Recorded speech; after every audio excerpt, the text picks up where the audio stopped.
ఆంధ్రప్రదేశ్ జీవనాడిగా చెప్పుకుంటున్నటువంటి పోలవరం ప్రాజెక్టుకి మంచి రోజులు వచ్చాయంటే వివిధ వర్గాల నుంచి అటు కేంద్రం లోక్సభలో ఇచ్చినటువంటి హామీ కావచ్చు, ఇటు రాష్ట్రంలో జరుగుతున్నటువంటి ప్రయత్నాలు కావచ్చు, వీటన్నిటి నేపథ్యంలో చూస్తే కనుక ఖచ్చితంగా పోలవరం రానున్నటువంటి 4-5 సంవత్సరాల కాలంలోనే పూర్తి అయ్యేటటువంటి సూచనలు కనిపిస్తున్నాయి. అయితే ఇంకా అనేక రకాలైనటువంటి ఆటంకాలు మాత్రం మిగిలే ఉన్నాయి. తాజాగా లోక్సభలో చేసినటువంటి ప్రకటన, కేంద్ర ప్రభుత్వం చేసినటువంటి ప్రకటన ప్రకారం 2026 అంటే రానున్నటువంటి 2 ఏళ్ల కాలంలోనే మార్చి నాటికే 2026 మార్చి నాటికి పోలవరం పూర్తి చేస్తామంటూ ఒక స్పష్టమైనటువంటి హామీ ఇచ్చారు. ఇంతవరకు ఒక బ్లేమ్ గేమ్ అనేటటువంటి నువ్వు తప్పు చేసావు అంటూ రాష్ట్రంలో అటు వైఎస్ఆర్ కాంగ్రెస్ పార్టీ కావచ్చు, ఇటు తెలుగుదేశం పార్టీ కావచ్చు, ఇవి రెండు ఆరోపణలు చేసుకోవడం. తెలుగుదేశం పార్టీ ప్రభుత్వం తాజాగా సైతం చూస్తే వైఎస్ఆర్ కాంగ్రెస్ పార్టీ చేసినటువంటి తప్పిదాల వల్ల పోలవరం ప్రాజెక్టు ఎప్పటికి పూర్తవుతుందో చెప్పలేము, చాలా నష్టం జరిగింది అనేటటువంటి కోణంలో శ్వేతపత్రాలు రిలీజ్ చేయడము, దాన్ని చర్చకు పెట్టడం, ఇదంతా జరుగుతుంది. అయినప్పటికీ కేంద్రం మాత్రం ఒక స్పష్టమైనటువంటి ప్రకటన చేసింది. ఇక్కడ ఉండేటటువంటి వైఎస్ఆర్ కాంగ్రెస్ పార్టీ, తెలుగుదేశం పార్టీ రాజకీయ ప్రయోజనాల కోసం రకరకాలైనటువంటి ప్రకటనలు చేస్తున్నాయి, ఆరోపణలు గుప్పించుకుంటున్నాయి. ఏదేమైనా ఈ రాజకీయ ప్రయోజనాలు, రాజకీయాల అంశం ఎలా ఉన్నప్పటికీ పోలవరం ప్రాజెక్ట్ అనేది ఆంధ్రప్రదేశ్కి సంబంధించి కొన్ని కోట్ల మంది సంబంధించినటువంటి ఇష్యూ, 4-5 జిల్లాలకు సంబంధించినటువంటి సాగునీరుకి సంబంధించిన ఇష్యూ. అంతేకాకుండా ఇది శాశ్వతమైనటువంటి జలవనరు, మిగులు జలాలు. ఇటీవల చూసాం మనము, రోజుకి 9 టీఎంసీల నీరు సముద్రం పాలైంది అక్కడ ఉండేటటువంటి ధవళేశ్వరం బారాజు నుంచి.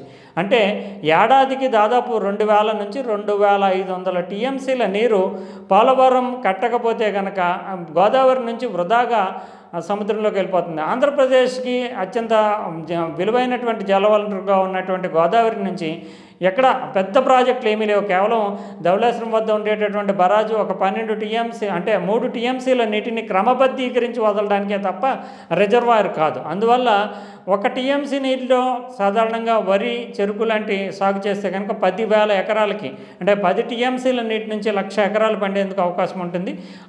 ఆ రకంగా చూస్తే కనుక ప్రతి ఏడాది 3 దఫాలుగా పోలవరం ప్రాజెక్టు కడితే కనుక 100 టీఎంసీల నీటిని నిల్వ చేయవచ్చు. దానివల్ల సాగుకి నీటికి ఇబ్బంది ఉండదు, తాగునీటికి ఇబ్బంది ఉండదు. అందువల్ల ఎన్ని వేల కోట్ల రూపాయలు ఖర్చు అయినా పోలవరం పూర్తి కావడం అనేది ఆంధ్రప్రదేశ్కి అత్యంత అవసరం. అయితే ఇక్కడ ఒక సమస్య ఎదురవుతుంది. ముఖ్యంగా ఈ పోలవరం ప్రాజెక్టు కట్టడానికి నిధులను ఏదో రకంగా సమకూర్చుకోవచ్చు, కానీ 30,000 కోట్ల రూపాయల వరకు పునరావాసం అంటే ఇక్కడ నిర్వాసితులైనటువంటి చాలా ఊళ్ళు ఖాళీ చేయించినటువంటి పరిస్థితి. అక్కడ నిర్వాసితులైనటువంటి ప్రజలకి 30,000 కోట్ల రూపాయల వరకు నిర్వాసితులకి రిహాబిలిటేషన్ అండ్ రిలీఫ్కి సంబంధించినటువంటి R&R ప్యాకేజ్ ఇవ్వాలి. దీనిపైన మాత్రం ఇటు కేంద్రం ఇంకా స్పష్టత ఇవ్వలేదు, రాష్ట్ర ప్రభుత్వం సైతము దీంట్లో కొంత భాగం వహిస్తామని చెప్పట్లేదు. కేంద్రం ప్రాజెక్టు కేంద్రమే చేయాలంటారు. 30,000 కోట్లు నిజంగా ఇస్తారా? లేదంటే పోలవరం ప్రాజెక్టులో నిర్వాసితుల సంఖ్యను తగ్గించడానికి గాను ఆ ప్రాజెక్టు యొక్క ఎత్తును కుదిస్తారా? ఇది జరిగితే మళ్ళీ ఆ ప్రాజెక్టు యొక్క లక్ష్యాలు పూర్తి స్థాయిలో నెరవేరేందుకు అవకాశం ఉండవు. ఓవరాల్గా చూస్తే కనుక నిర్వాసితుల సమస్యకి సంబంధించినటువంటి ఒక నిర్దిష్టమైనటువంటి నిర్ణయము, నిర్వాసితులకు సంబంధించినటువంటి పునరావాసము, నిధుల సమకూర్చడము, ఇవి జరగకుండా ప్రాజెక్టుకి సంబంధించినటువంటి పనులు వేగవంతమయ్యేందుకు అవకాశాలు లేవు. అందువల్ల ఈ దిశలో ముందుగా నిర్ణయం తీసుకుని వెళ్లాల్సినటువంటి అవసరం ఉంది, లేకపోతే ఉద్యమాలు జరిగేటటువంటి సూచనలు ఉన్నాయి. ఎటు రాజకీయ పక్షంగా వైఎస్ఆర్ కాంగ్రెస్ పార్టీ ఎటువంటి అవకాశం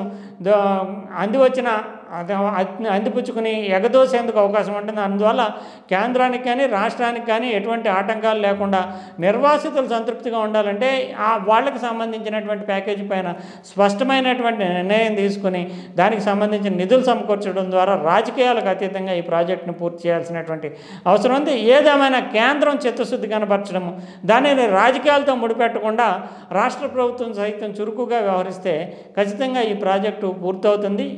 ఈ ప్రాజెక్టు పూర్తయితే కనుక అటు ముఖ్యమంత్రి చంద్రబాబు నాయుడు చరిత్రలో నిలిచిపోతారు, అటు కేంద్రంలో ఈ ప్రాజెక్టు సహకరించినటువంటి ప్రధాని నరేంద్ర మోడీ సైతం చరిత్రలో నిలిచిపోతారు. అందువల్ల ఇంత పెద్ద ప్రాజెక్టు ఇటీవల కాలంలో చూస్తే కనుక గడిచినటువంటి 10-12 సంవత్సరాలుగా దేశంలో ఎక్కడా కట్టలేదు. అందువల్ల పోలవరం అనేది అటు ఎన్డీఏ కేంద్రంలో ఉండేటటువంటి ఎన్డీఏకి, ఇటు రాష్ట్రంలో ఉన్నటువంటి ఎన్డీఏకి, వ్యక్తిగతంగా చంద్రబాబు నాయుడికి, వ్యక్తిగతంగా నరేంద్ర మోడీకి అతి ప్రతిష్టాత్మక చారిత్రాత్మకమైనటువంటి చరిత్రలో సువర్ణాక్షరాలతో లిఖింపచేసేటటువంటి అవకాశం ఉంది. అందువల్ల దీనిని పూర్తి చేయడానికి చిత్తశుద్ధి కనబరచాలని ఆంధ్రప్రదేశ్ ప్రజలు కోరుకుంటున్నారు.